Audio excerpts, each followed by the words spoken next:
Little Deceptions by Taranth. Read by a bag of Vicodin. Chapter 1. Interrogation Report. Canterlot Thievery. Blank Slate. Alright, let's get this over with. Interrogation starting. 11:30 a.m. Please state your name. Ooh, is that a recording gem? I didn't know you had. Please state your name. Well then. Blank Slate. Blank Slate is a suspect in the ongoing investigation into the recent robberies of high-profile... Not a suspect. I did it. You guys would still have no idea if I hadn't. Suspect surrendered to the Royal Guard approximately 2 hours ago, claiming to be the orchestrator of the high-profile theft cases of the past several months. Jeez, rob a few unicorns, nobody treats you with any respect. Do you deny the charges? Oh, of course not. No, those thefts were all me. Uh-huh. Well, now that we've got that out of the way, I have to say, I'm having a little bit of trouble believing that. Why? Is it because of the wings? More. I'd like to know why you'd go to all that trouble and then just give yourself up like this. Well, that's a bit of a story, but I can't do it anymore. Well, you know how it is. She? What? The sun? The princess? Okay, Colt, you're clearly a bit touched in the head, but this statuette was the prize of Jet Set's art collection. Doesn't look like much, but I believe it's got a fantastic history behind it. Wait, how did you... This was one of the rather impressive pieces of carved crystal from Blue Blood's vaults. Fairly tacky and not nearly as useful as I'd hoped, unfortunately. Most of the individuals who'd be willing to buy it already have grudges against me. Why wasn't he searched before he came in here? He was, sir. He didn't have anything on him. And this is a piece of tile from next to the Royal Treasure Vault, taken last night. I was careful not to damage it. It's from just behind the torch sconce to the left. Probably not worth more than a couple bits by itself, but I just thought I'd make the point. I'd already given up by that point, but I figured you might have a hard time believing me. You, go check the vaults. Tell the captain. Don't worry, I'm not here to distract you or anything. You don't need to worry. I haven't touched the vaults. I'm here to give myself up. Why? She told me to. It's the truth. Start at the beginning. Well... It was going to be the greatest heist he'd ever pulled, and it was going to put the name of Blank Slate down in history. Or, more accurately, it was going to put the idea of Blank Slate down in history. The beginning of Canterlot's greatest loss was, naturally, entirely unnoticeable. The afternoon court was in session, and the petitioners filing into the castle halls included among their number one featherstroke, a pale blue Pegasus stallion with a yellow mane and tail, wearing a smart suit and carrying a small bag, with a thick quill pen for a cutie mark. The guards gave this exactly as much attention as it deserved, being very nearly none at all. As the petitioners filed in one by one, and the afternoon drew on towards the dusk, the Pegasus in question fidgeted and sighed, before finally appearing to give in, leaving his place in the queue and heading towards the clearly signed restrooms, clearly heard muttering that he would come back and try another day. Some sympathy was heard from the other petitioners, but those behind were hardly traumatized by the sudden if slight jump forward in line, and soon, the business stallion Featherstroke was all but forgotten. And once in the restrooms, he ceased to exist. After a quick check to ensure the room was entirely empty, the stallion reached into his case and hung a sign on the door advising the room was closed for cleaning and giving directions to the nearest alternative. The door was locked, a healthy splash of water was applied to the floor, leaking a little under the entrance, and he had the room to himself for a while. With speed and skill brought from long practice, he stripped the suit off, hung it from one of the cubicles, then pulled out supplies from his bag. First, he splashed water quickly across his coat, pulling out a wide brush rapidly brushing through the now sodden fur and feathers, and as he did, the color of his coat changed, darkening from pale blue to a deeper hue as the powder was washed out. Most telling, however, were the edges of the quill on his cutie mark, which blurred away before running off altogether with the rest of his color, leaving him with nothing more than a thick white line angling across each flank. From there, he pulled out several small jars of powder, applying one liberally to his newly soaked coat, which dulled the vibrant azure to a more subtle gray-blue.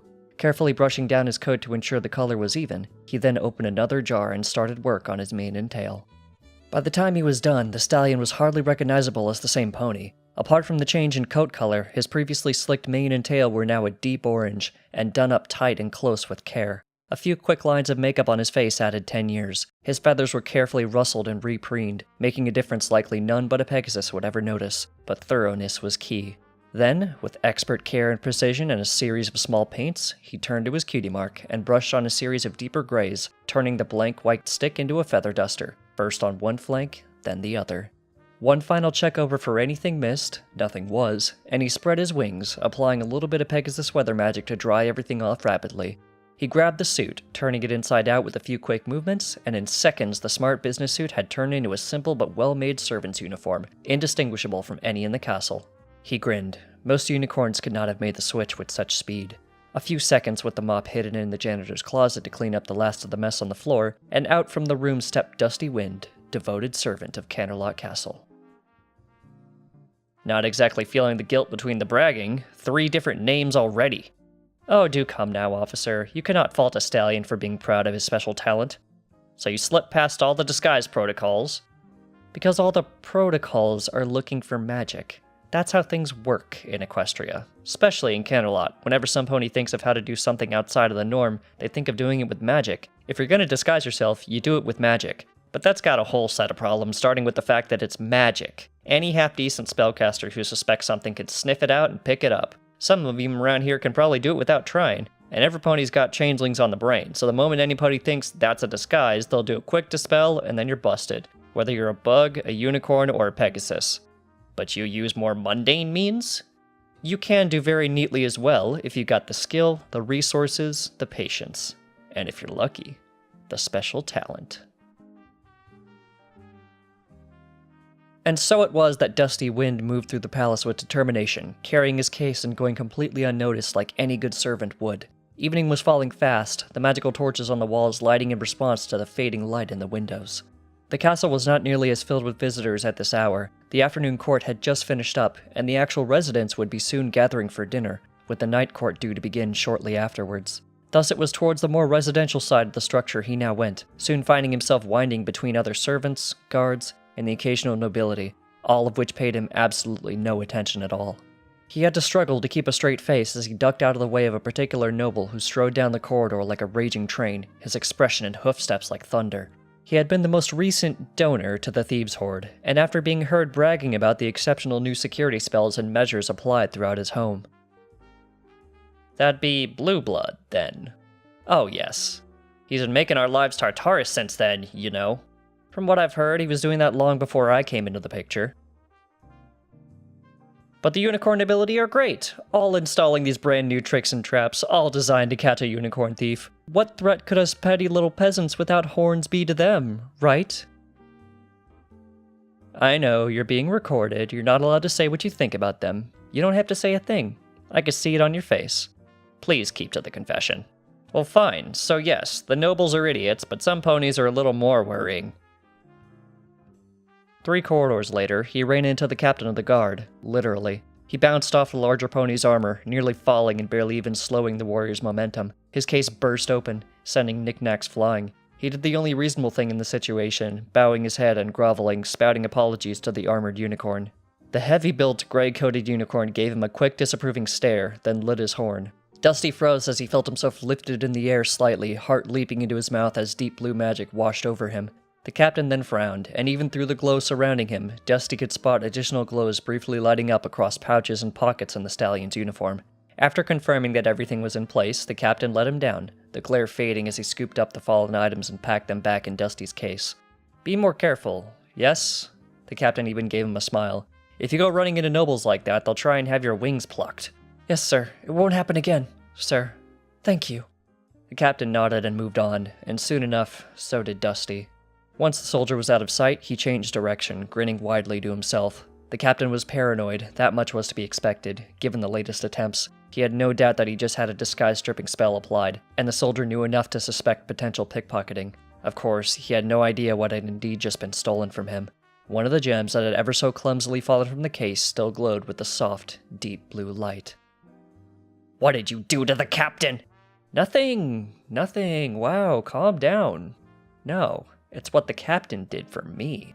Explain. I'm getting to it. The next step was the barracks.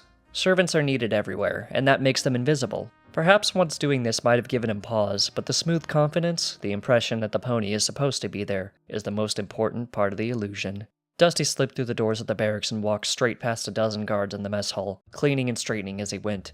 Rubbish was picked up, trays and discarded food stacked and returned. The most attention he got was a muttered thanks from the occasional guard.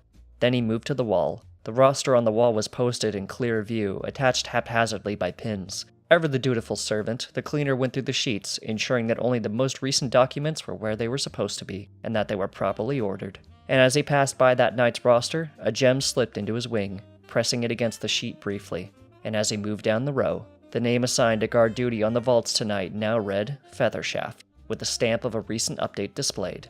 Right, I'm gonna have to stop you there. I had a feeling you might. Gem? How's your background on magical items? Right. Well, had a partner. I've tried to get him to turn himself in too, but he's holding back for now, and I'm not gonna drop him in hot water. Let's call him First Principal, for ease of discussion. But he knows his enchantments. Best in the business, least that some pony like me is likely to work with. Convenient. You don't become the Terror of Canterlot without a few tricks hidden in your feathers. But yeah, he does magic items, examining, understanding, and making them. I supply the components, he makes the shinies. Get it?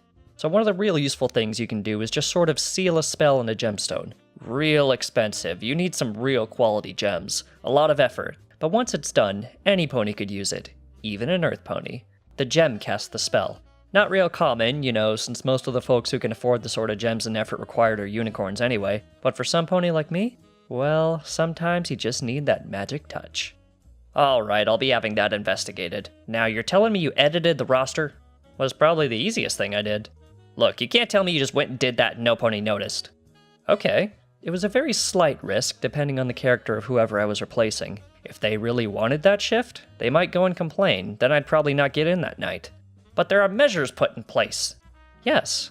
There's an extra copy of rosters in the captain's room, probably a couple more, which means that anyone who tampers with them would be caught when questions started being asked. But they probably wouldn't be noticed until they were working the pay sheets. Then questions would start being asked. Days too late.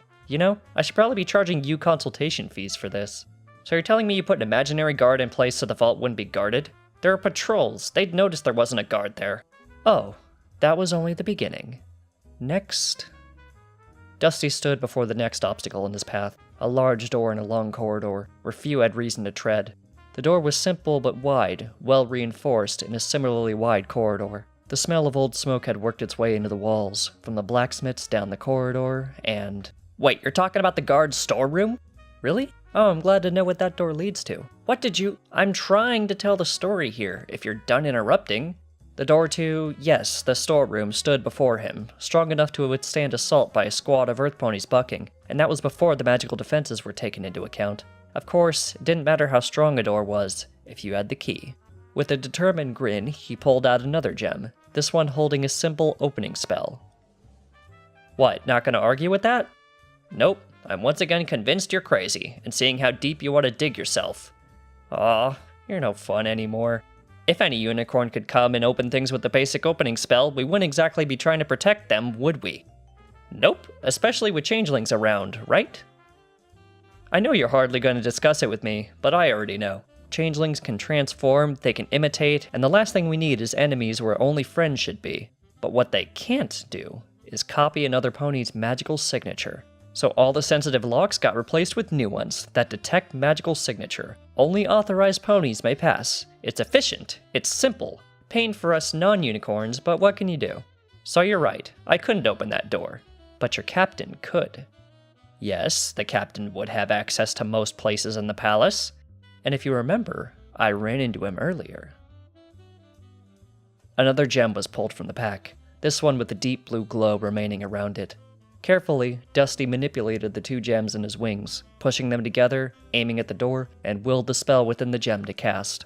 The spell twinkled over the door, the same blue aura surrounding the frame, and then clicked, opening without issue, revealing within the storehouse of the Royal Guard, with all its spare weapons and armor, ready for use. Horse apples. Nope, it's brilliant. That gem is one of First Principal's most amazing ideas. Stores the magical signature of any pony who casts on it. If that was possible, some pony would have discovered it around here by now. Oh, they probably have. But that's the trick. It stores the magical signature of any pony who casts on it. So if a unicorn tried to cast a spell through it, it'd pick up their signature, and at best you'd end up with a muddled mix, completely useless for locks. But if you use the gems don't have a signature. They're just the spell pattern. So... this is giving me a headache. So what the hell did you think you were going to do with a storeroom full of armor? Can't have been a distraction, otherwise I would have heard about it. Isn't it obvious? I needed to be Feathershaft. Ha! Now you're bluffing. Am I? Of course. Because no pony can use the royal armor except a royal guard. Right? Unless... Dusty stripped out of the cleaner's outfit once more and went to work. A gentle dust of yet another powder moved him from gray-blue to a full dark gray. His mane and tail were removed from their bindings and flipped aside, the careful layering he had previously applied to show only the deep orange now showing a combination of orange and red, the orange looking far lighter compared to the previous mane. The feathers of the duster on his flank were quickly blended into the general gray of his coat, and a few more quick strokes soon changed the white line into the image of a spear. Dusty Wing was gone, and now Feathershaft packed away his equipment and picked up the armor. Now came the biggest risk of this whole deployment. He picked one of the Pegasus models from the storeroom, quickly slipping into it as quietly as possible. Once he had the full outfit in place, he took a deep breath, pulled out one more gem from his pack, the largest and most complicated he had brought, filled with the spell that his partner had reverse-engineered. Focusing its power once more through the signature warping spell, the spell was cast. Oh yeah, you get it. I can see you going pale even through the illusion. You believe me now. It's not exactly a secret there's all sorts of enchantments of the armor. I mean, there's a few crazies out there who still think Celestia's got a clone factory that pumps out white-coated, blue-maned beefy stallions. But, well, any thief worth his salt's gotta think, if I could get me one of those uniforms, nobody'd ever figure out it was me. I'm guessing you caught a whole mess of stupid thieves that way, but first got his hooves on a set of old royal armor. And, gotta say, he was impressed, and he don't impress easily. Lots of fun little tricks in that plate. But there's traps too, right? I mean, the easy ones that the higher-up guards can see straight through the illusion. So any pony trying to be a specific guard, or who don't look like a guard at all underneath, easy pickings. But then you got the sneaky stuff. First said he wouldn't even have noticed if he wasn't already studying magical signatures. The armor's bound to its owner's signature, and if any pony else tries to wear it, it sets off an alarm. You run into any other guard, they'll know what's up straight off, and you'll never know what hit you until you're under arrest. So First said he couldn't even dream of messing with that stuff. The armor he had was already bound, it was useless, but what he could figure out was the process of binding. Or at least, he thought so. It was the biggest risk of the whole shebang. We couldn't test the spell, we had no idea if it worked. If he was right, the spell would activate, and the armor would bind to me as if the captain had formally assigned me to the guard himself. If he was wrong, I'd never know until it was too late. White of coat and gold of armor, a spear held carefully in the crook of one wing, stern of expression and rigid of posture, one of the mighty Pegasus stallions of the royal guard strode confidently down the halls of the palace. It wasn't until he had passed by nearly a dozen other guardsmen, including one lieutenant, without a second glance, that he finally let himself breathe normally again, though it was only long practice that kept him from wildly laughing out loud. He made his way to the barracks, still having to suppress a slight hitch at the idea of walking into a room full of guards in the potentially treacherous enchanted armor, but strode in with the same feel of purpose and inevitability all of the guardsmen took on. With a grunt, he wandered over and checked the roster.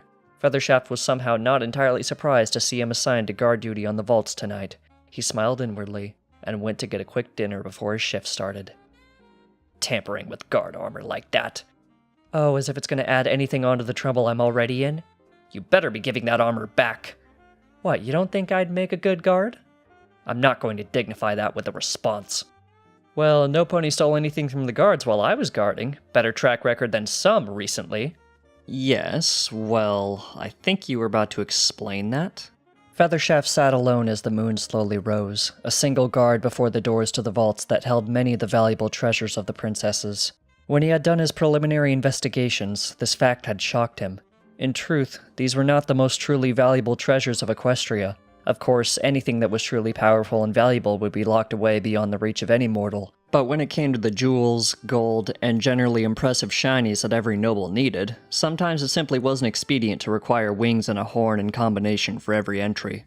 There were treasures in there with names, things that would be recognized, and recognized to be missing. But the door was locked to the entry of only a few ponies, and stood within earshot of no small number of other rooms with many more guards, and was hardly easily accessible in the first place. Any attempt to overpower the guard would almost certainly lead to 10 more guards appearing long before any pony could get much further. The rooms of the princesses themselves were not that far away either, and they would be able to feel and respond to any major magics brought forth. Any pony who could overcome that level of threat would likely have little use for the treasures kept within. So it was fortunate that no pony would be attempting to overcome any guards tonight. The palace was still winding down for the night, the ponies with reason to be in this area slowly trickling down to a stop. Featherchef stood at guard-like attention, barely more than part of the furniture, his eyes looking around the room carefully for any advantage he could spot while his mind whirled with the next step of the plan. Like the guard armor, this is one of the really nasty unknowns in the system. They knew the vault door had another magic signature lock, much like the guard storeroom. If it had anything beyond that, well, he had a few extra tricks ready to work, magical and mundane alike. Regardless, however, he expected that even given that, he would likely have only minutes to work with once the vault was opened. It would be a quick job, grab the most valuable things he could find, and then what happened after that would depend on how much alarm was being caused. If there was no alarm, the best solution was one few would ever think of. The tower he stood in had a beautiful view over the river that flowed through the city of Camelot, and then over the mountain. A sack full of sturdy treasure, concealed, shielded, and guided with a little magic, could make its way into the river, and then be located and collected downstream with ease. However, far more likely was that his presence would be noted, in which case he would have to conceal the ill-gotten gains within the castle, while appearing to assist in the search for the intruder. Which... Good evening, Cuckoo Cloud. Cuckoo Cloud? Who's Cuckoo Cloud? Cuckoo Cloud was a cult, a long way away. A stupid, little blank-flight cult in a stupid little village without a talent or a plan. What? And one day, after he found his talent, he vanished, and no pony had heard of him for 15 years. Not my friends, not my allies, not First. I almost forgot that name existed. Understand? Who?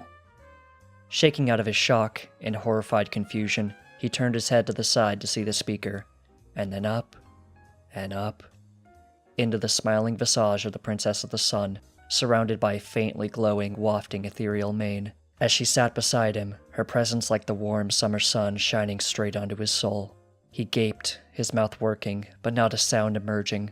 The princess just smiled at him. She knows who I am. Oh,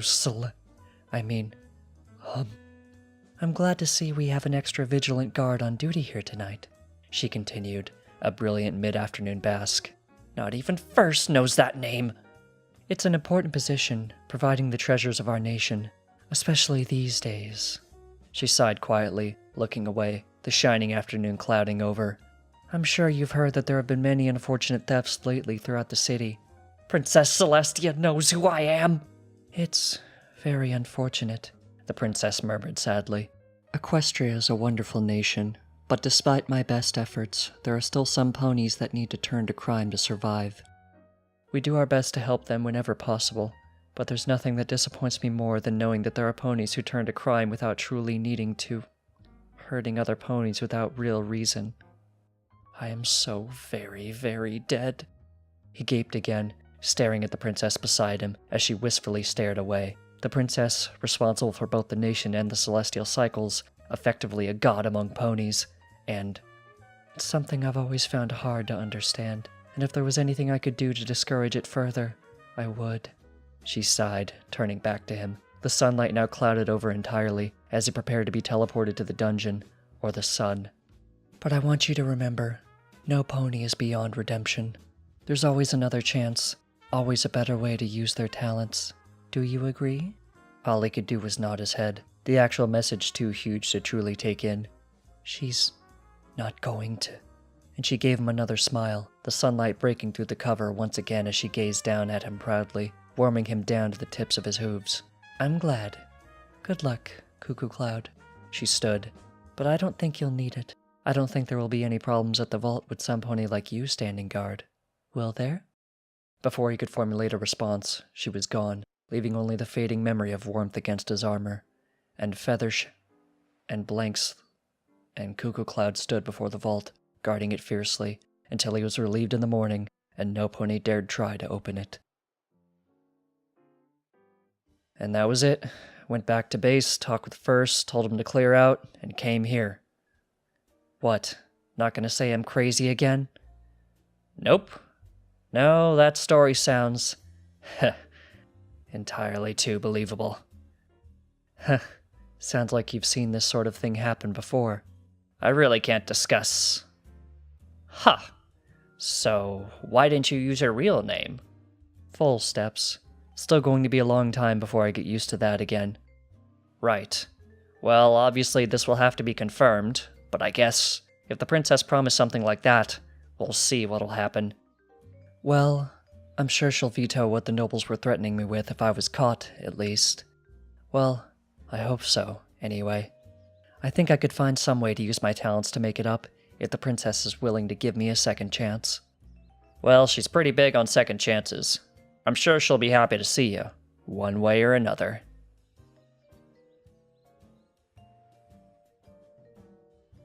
Chapter 2. Little Deceptions. Celestia smiled as she walked towards the court for the day, thinking about her little ponies. It had been a long day, yesterday, hearing more and more complaints about the thefts in the city, but with as many long days there was that sparkling moment that made it all worthwhile. Little talks like that, one-on-one with her ponies, letting off a bit of steam without the pomp and circumstance, and the look on his face. It was perhaps a bit of a dirty trick, but when you were thousands of years old with a nation to run, sometimes a few dirty tricks were called for, especially when she needed to get something like that off her barrel. And even after all these centuries, she never got tired of the look of shock she got when she called her little ponies by name. The idea that their princess cared enough to know who they were, to care about them that much, she always tried to make time to talk to them, because it made them all the more proud and happy to do their job. So maybe the spell she had designed a few centuries back which told her the name of any pony she spoke to, maybe that was cheating a little, but it was better than mistaking some pony for a centuries dead ancestor. She felt a little guilty about it occasionally, but sometimes little deceptions like that can make all the difference, and if it made her ponies happy, she'd have to keep an eye out for that guard she'd spoken to last night. She didn't think she'd seen him before, but he certainly seemed dedicated, if a little easily flustered, but most ponies were when the princess appeared beside them. He'd do fine. What was his name again? She'd remember when she saw him. This has been Little Deceptions by Taranth. Read by Bag of Vicodin. Thank you for listening.